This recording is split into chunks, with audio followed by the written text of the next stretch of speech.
Hello students, welcome to K2 Institute. So today we will be starting the new topic of chapter number 3, class 12 polity. The name of the topic is peace and cooperation. So up till now we have already covered about the South Asian countries. South Asian countries इनकी हमने पूरी की पूरी domestic parties के बारे में बात करी, इनके इंटरनल पॉलिटिक्स कैसा चलता है, उनकी हिस्ट्री क्या थी, वो हमने सब बात कर ली। 7 मेजर साउथ एशियन कंट्रीज की हम बात करते आ रहे हैं चैप्टर के अंदर। Firstly we talked about the domestic politics of Pakistan. Pakistan की हिस्ट्री हमने पूरी अच्छे से पढ़ी। Then we talked about Bangladesh. Along with that हमने नेपाल, भूटान, श्रीलंका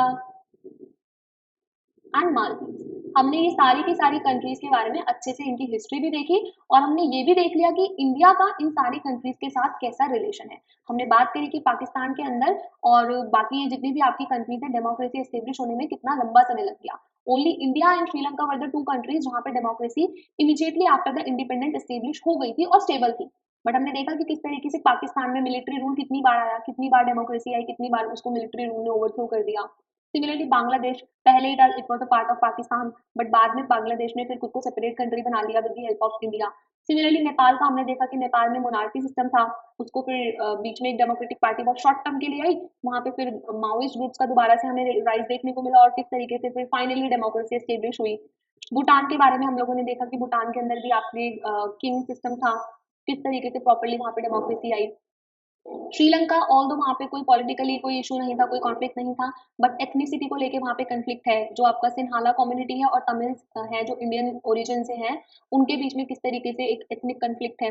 मालदीव का हमने देखा कि मालदीव के अंदर किस तरीके से कौन-कौन सी आपकी गवर्नमेंट आई, कौन-कौन सी पॉलिटिकल पार्टी आई। हमने ये सब चीज़ अच्छे से अपने पुराने लेक्चर्स में कवर कर लिया है, राइट? और हमने अपने इंडिया के और इन सब कंट्रीज के रिलेशंस भी देखे और ये भी देखा कि इन पर्टिकुलर एरिया में, इस पर्टिकुलर रीजन में कॉन्फ्लिक्ट का मेन कारण क्या है। तो कुछ एक तो हमने पढ़ा कि पाकिस्तान में कश्मीर को लेके हमारा इशू है, कश्मीर के लेके हमारे पाकिस्तान के साथ नहीं बनती है। देन हमने बांग्लादेश की बात करी कि किस तरीके से रिवर को लेके और किस तरीके से और चीज़ों को लेके हमारी बांग्लादेश के साथ कॉन्फ्लिक्ट रहते हैं। नेपाल का हमने देखा कि नेपाल को ये चीज़ का डर है कि इंडिया डोमिनेट करेगा कभी ना कभी इस रीजन में। भूटान का भी हमने देखा कि किस तरीके से हम लोग भूटान की हेल्प करते हैं। Although the relations are cordial except Pakistan, but कहीं ना कहीं हम लोग देख रहे हैं कि छोटी छोटी चीजों को लेके कॉन्फ्लिक्ट्स हैं। मालदीव के साथ हमारे रिलेशन काफी अच्छे हैं, बहुत अच्छा रिलेशन है इन टर्म्स ऑफ इकोनॉमी और टूरिज्म, हम लोग मालदीव को अच्छा ही हेल्प कर रहे हैं। श्रीलंका की अगर बात करें तो इंडिया और श्रीलंका के रिलेशन भी एज ऑफ नाउ अच्छे हैं, ठीक है। बट कहीं ना कहीं नेपाल के साथ हम लोगों ने देखा कि despite helping Nepal so much, Nepal China के साथ रिलेशन अपने स्ट्रॉन्ग कर रहा है, तो वो चीज हमें पसंद नहीं है। ये सब हम लोग अपने पुराने लेक्चर्स में कवर कर चुके हैं।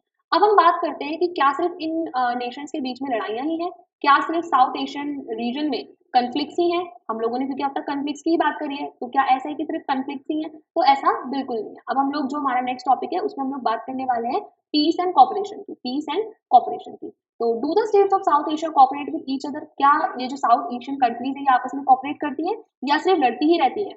इतने सारे कॉन्फ्लिक्ट्स होने के बाद भी हमने ये देखा कि जो साउथ एशियन कंट्रीज हैं इन्होंने इस चीज को रिकॉग्नाइज किया है कि हमें आपस में कॉपरेट करना पड़ेगा, हमें फ्रेंडली रिलेशंस बनाने पड़ेंगे आपस में, ताकि जो वेस्टर्न वर्ल्ड है वो हम पर हावी ना हो सके, हम पर डोमिनेट ना कर सके। और इसी को देखते हुए फिर जो साउथ एशियन कंट्रीज है उन्होंने एक ऑर्गेनाइजेशन की ग्रुपिंग बनाया, जैसे मैंने चैप्टर की स्टार्टिंग में बनाया था SAARC. Now what is SAARC? तो SAARC stand for South Asian Association for the Regional Cooperation. South Asian Association for the Regional Cooperation, जो हमारा रीजन है हम आपस में उसमें कॉपरेट करेंगे, इसके लिए एक एसोसिएशन बनाई गई किसकी? साउथ एशियन कंट्रीज की। तो it is a major regional initiative by the South Asian state, ताकि ये क्या कर सके, एक तरीके से मल्टीलेटरल कॉपरेशन को मेंटेन कर सके, सब लोग आपस में क्या कर सके, कॉपरेट कर सके और ज्यादा जो अपने आपस में जो रिलीजन में जो लड़ाइयां होती है उनको सॉर्ट आउट कर सके। सार्क अगर बात करें तो बना कब था? तो it was formed in 1985 and unfortunately जो कुछ पॉलिटिकल डिफरेंसेस थे, कहीं ना कहीं पॉलिटिकल अनस्टेबिलिटी थी इन पर्टिकुलर नेशंस में जो साउथ एशिया की पार्ट है, तो इसमें सार्क को ज्यादा सक्सेसफुल नहीं प्रूव हो पाई। क्यों? क्योंकि कहीं ना कहीं ये जो जैसे कि आप बात करेंगे नेपाल की, तो नेपाल में किंग रूल था, तो नेपाल में जो किंग रूल था वो कहीं ना कहीं सार्क में इतना इंटरेस्टेड ही नहीं था। सिमिलरली अगर बांग्लादेश की बात करें, पाकिस्तान में मिलिट्री आ गई, तो मिलिट्री वाले तो डेफिनेट सी बात है कि कोई ग्रुप बनाना नहीं पसंद करेंगे। तो ये सब चीज थी जिसकी वजह से सार्क जो था वो सक्सेसफुल ज्यादा नहीं हो पाया। सार्क मेंबर ने एक एग्रीमेंट भी साइन किया था, again it is very important, SAFTA agreement. SAFTA agreement stand for South Asian free trade, South Asian free trade which promise the formation of a free trade zone for the whole of South Asia. एक ऐसा agreement sign हुआ था कि हम पूरे south Asia को एक free trade zone बना लेंगे, यानी कि अगर इंडिया और श्रीलंका को कोई चीज ट्रेड करनी है तो वो विदाउट एनी इम्पोर्ट और एक्सपोर्ट ड्यूटी हम कर सकते हैं। तो ये दो चीजें आपके लिए जानना बहुत इंपॉर्टेंट है। First one is your SAARC and your SAFTA agreement. SAFTA, ठीक है। SAARC stands for South Asian Association for Regional Cooperation. SAFTA stands for South Asian Free Trade Agreement, right? A new chapter of peace and cooperation might evolve in South Asia if all the countries in the region allow trade across the border. अगर सारी की सारी countries जो south Asia में हैं वो अगर free trade allow कर दे तो इनके बीच में कहीं हद तक एक अच्छा रिलेशन एस्टेब्लिश हो सकता है। तो यही साफ्टा के पीछे की एक आइडियोलॉजी है कि साफ्टा का एम क्या है, हम लोग फ्री ट्रेड को अलाउ करेंगे जिससे कि जो रिलेशंस हैं वो स्ट्रांग हो जाए, पीस एस्टेब्लिश हो जाए ये साउथ एशियन रीजन के अंदर। The agreement was signed in 2004। Again very important, आपका जो सार्क है वो बना कब, तो सार्क वाज फॉर्म्ड इन 1985 और साफ्टा एग्रीमेंट आपका कब साइन हुआ, तो SAFTA was signed in 2004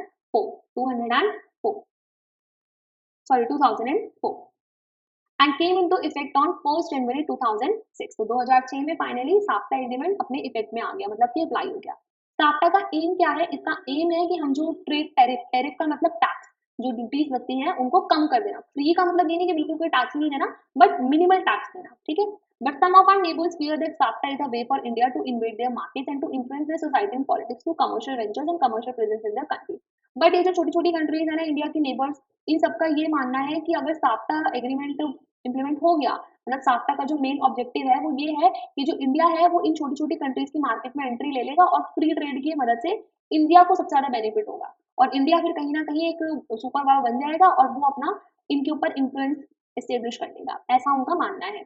India thinks that there are real economic benefits for all from SAFTA, but India का कहना यह है कि जो साफ्टा हम लोगों ने, जो साफ्टा एग्रीमेंट है उसका सबकी कंट्री, जो सारी की सारी नेशन है उनकी इकोनॉमी को रियल बेनिफिट होगा, क्योंकि अभी आपस में अच्छे से कॉपरेट कर पाएंगे और पॉलिटिकल इश्यूज पे आपस में सब लोग अच्छे से नेगोशिएशंस कर पाएंगे, तो हम लोग वेस्टर्न वर्ल्ड के साथ अच्छे से कम्पीट कर पाएंगे। अगर हम आपस में एक ग्रुप बना लेंगे, जैसे कि उन लोगों ने यूरोपियन यूनियन बना रखा है, यूएसए ने एक यूनियन बना रखा है, इधर आपका साउथ एशियन वालों ने अपना आसियान बना रखा है, तो हम भी अगर अपना अच्छे से मेंटेन करेंगे साथ, तो हम लोग भी पूरे वर्ल्ड लेवल पे अच्छे से अपने आप को प्रेजेंट कर पाएंगे।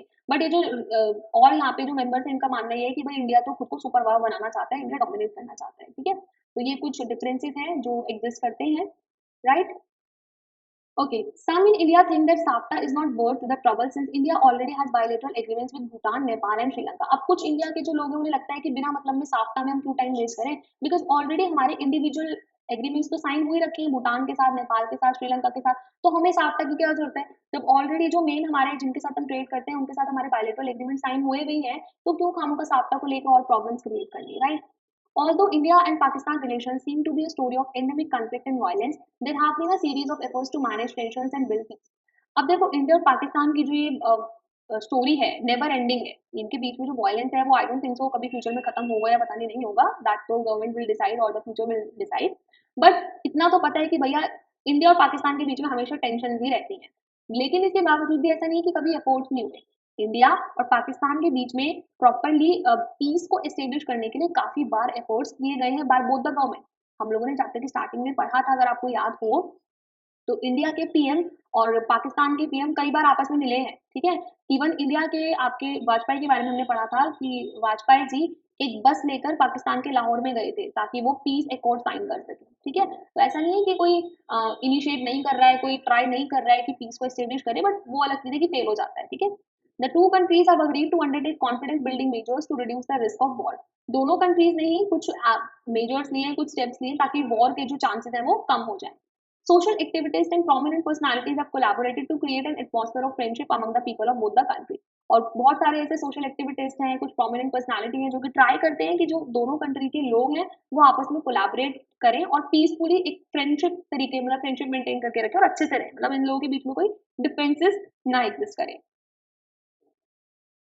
Leaders have met at summits to understand each other better and to find solutions to a major problems between the two neighbors।